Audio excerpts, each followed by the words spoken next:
I just thought this was a nice, beautiful day. I've been in the house for quite some time. I haven't went anywhere, haven't drove anywhere. Been mainly around the house, stuck in the bed for a good part of this time. But my back is feeling a lot better. I'm not going to play basketball, no. And I'm not going to run or jump or do anything. I can't even hold things. They told me it's still 4 to 6 weeks is the prognosis for lifting anything of any heft. So I still need someone to help me to put my wife up on the bed and everything else. But in the meantime, I'm thanking God for being able to walk and make it to this spot that I can talk to you. I want to talk about something that many people have heard of. And I think it's said in order to shut people up. But I think that essentially, let's explore it a little bit. And I'm going to do this essentially, again, keeping in mind that I'm a Christian, I'm saved, and I'm not trying to talk necessarily against anyone. But if the truth fits, you have to say it. You don't say it to maliciously, but you do say it. That's the one thing you have to remember. As a saint of God, you have to tell the truth. Now, the truth can lead you into a lot of trouble. That's the only catch to it. If you tell the truth, somebody may not like you. They may hate you. They may try to go after you. But if you're telling the truth, there's really nothing morally that you need to add to it. Because why? You told the truth. You told facts. Whether someone likes it or not has no bearing upon if it's facts. Now, we're not going to just, again, maliciously go on telling people off and so on. Yeah, well, it's the truth. Well, it's the truth, but it's a way to say it. But that's the key. It still needs to be said. But why is the purpose of you saying it? That essentially is how you able to deal with either truth as being to help someone or to alert someone, and truth just to hurt. In other words, it's intent. The intent. But in any case, truth is better than a lie. Even a half-truth is still a lie, because either it's all truth or it's a lie.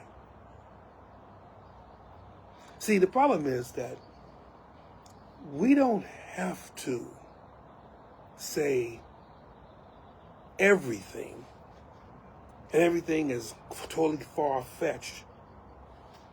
Because the whole thing about a lie is you want to mislead somebody. And you don't have to, everything about what you said doesn't have to be untrue. Just one. This one thing. That one thing that turns that phrase from truth to lie.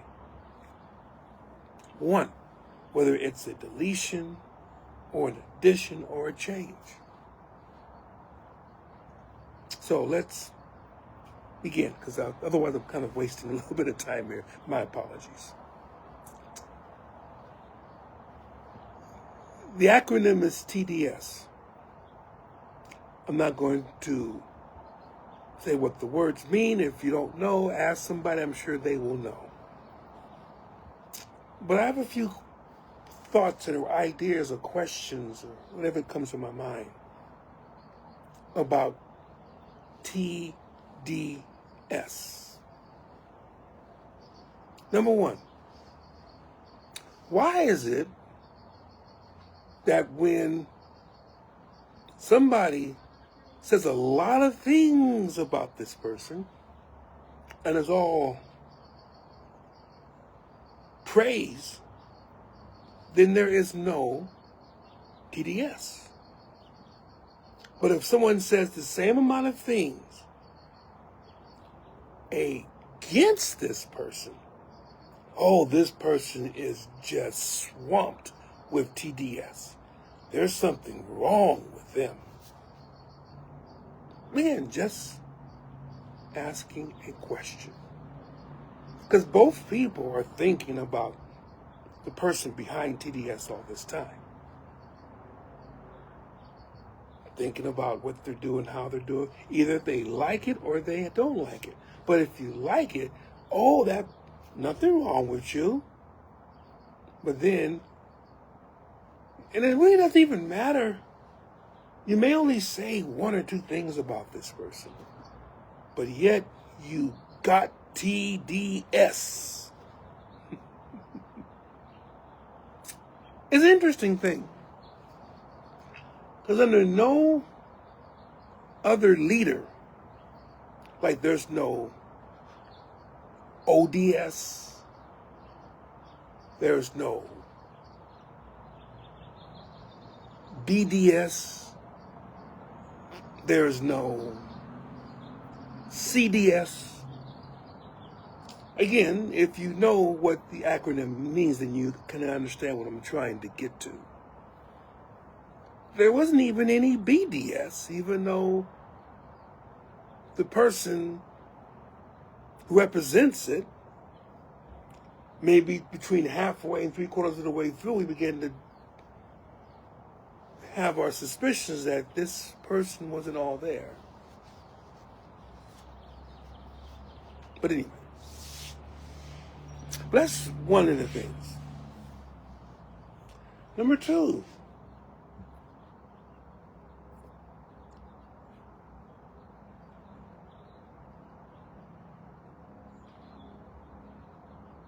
I thought that TDS, to be honest, when I first heard of it, was to describe those who were supporting that person. But it's been completely flipped. Whereas TDS only goes for those who speak out against this person. Now, maybe I'm wrong, but I'm just wondering, how did it get flipped? Sort of like the term woke. Now woke is a bad word, pretty much. I'm gonna say if someone's woke, that's fighting words now. Don't call me woke. It's fighting words now, woke. Whereas woke before was I remember the idea of opening up one's eyes, and now you're awake. Awake to what? Awake to the situation that's around you. So you've awakened. You have awakened to see, hear, see what's happening here, what's going on behind there. And I thought it would be a good thing for a person to be woke. Well, it's better to say, oh, this person, sleep. This person, sleep. Sleep. You rather be asleep or woke? Sleep or woke? I remember in my lifetime, there was this word and this symbol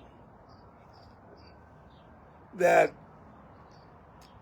when I was a kid meant things so much different than what it is right now.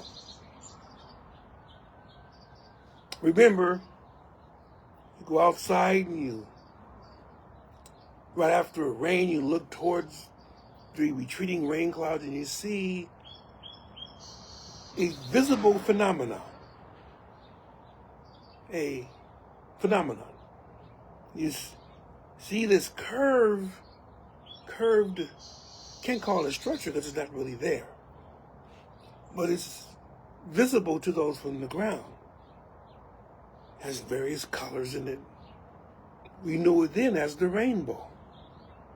Then we were taught the Bible that the Lord put that in the clouds so it'll be a reminder to man. Not a reminder to God, because God already knows what he's doing, but a reminder to man that no matter how much it rains, it's not ever going to be a worldwide flood.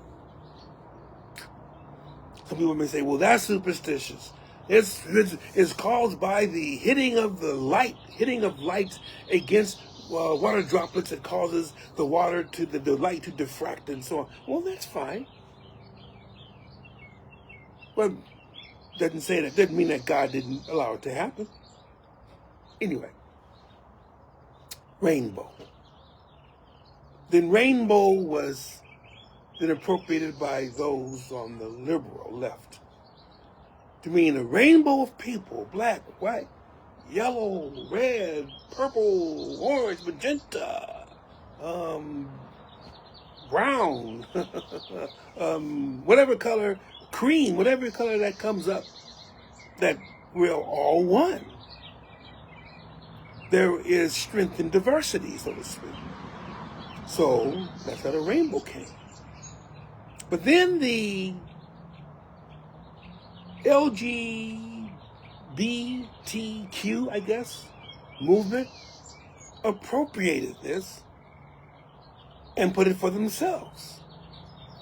So very few people have symbols of rainbows anymore, because they don't want to be known as LGBTQ or whatever happens to be. But only a generation ago, it meant something entirely different. That's something that actually changed twice. Twice, not once, twice. But again, thinking that's interesting. As well as the word gay. You see, you read in the Bible, someone has these gay clothes.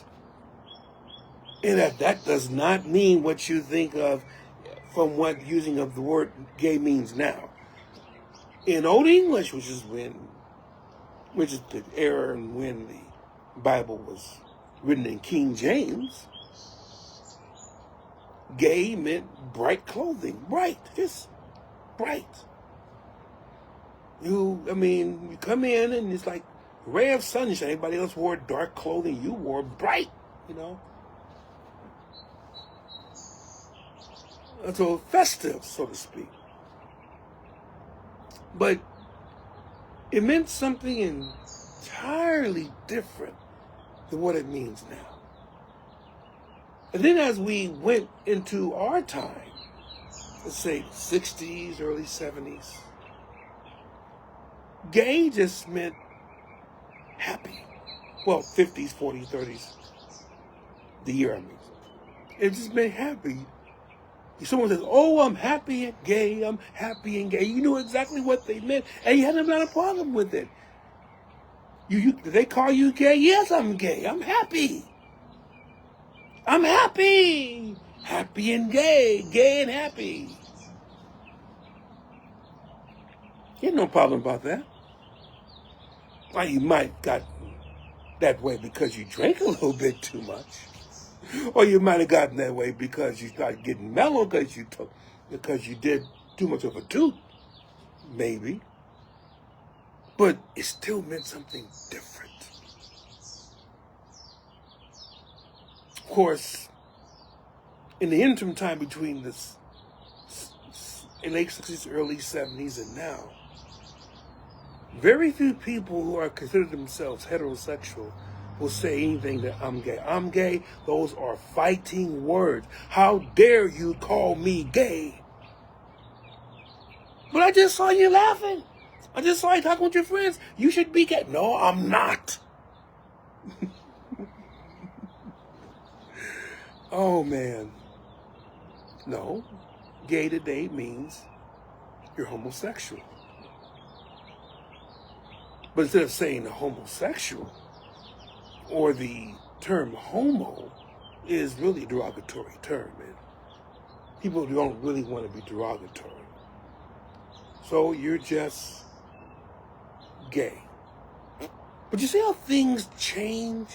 Meanings change? And that's the same thing I'm thinking about with woke. It's changed. The connotation is changed. It's not something to be proud of. I'm woke. I'm awake now. I'm aware, but you're woke. You're one of those people. And that's something that I think, had changed with TDS. Whereas people were upset because you called the followers of the person who this is named for, call them that they must have something, must have TDS. But then it began to be applied to the other side. You can't keep him out of your mouth, can't you? You can't keep him out of your mind. You can't keep him out of anything, it's essentially because you must be thinking about him 24/7. You have TDS. Interesting. Just thought I would say something today. And it's kind of lighthearted. But it shows you some things, too. It shows you that meanings of words can change.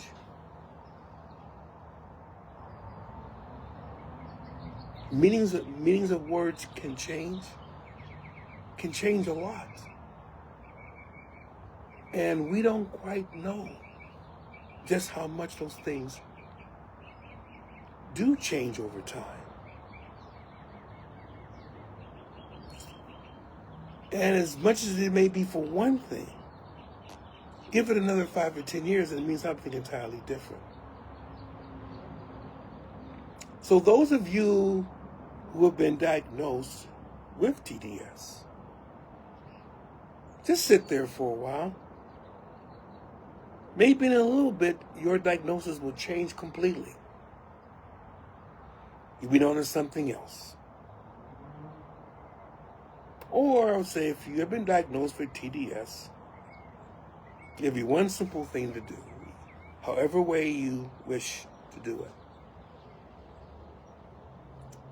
Cut off Facebook or Twitter or whatever social group that you happen to be on. Cut it off.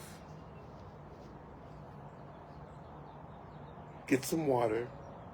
Or fine, get some Coke. Get some Mountain Dew. Get some Kool-Aid. Whatever it is, just drink something. And just read something for a little bit of time. Don't even look at the news. Because the news can bring those symptoms back. But let's just, you know what? We're Christians. Let's read the Bible. There you go. Read the Word of God. Read a commentary that goes with it. Do a little bit of study. And I guarantee you, the symptoms will actually leave you. Now they may come back, because you know there's always a relapse. But in some cases, all we want is relief. What do you guys think? Anyway, you can give me an answer however you want to think about it, more or less. But maybe if you're suffering from that syndrome right now, let me know, how do you think it's best to overcome it? No answer's a wrong answer. Just say what you will. I just want to let you know, I love you all. God bless you. And take care of those around you. In Jesus' name.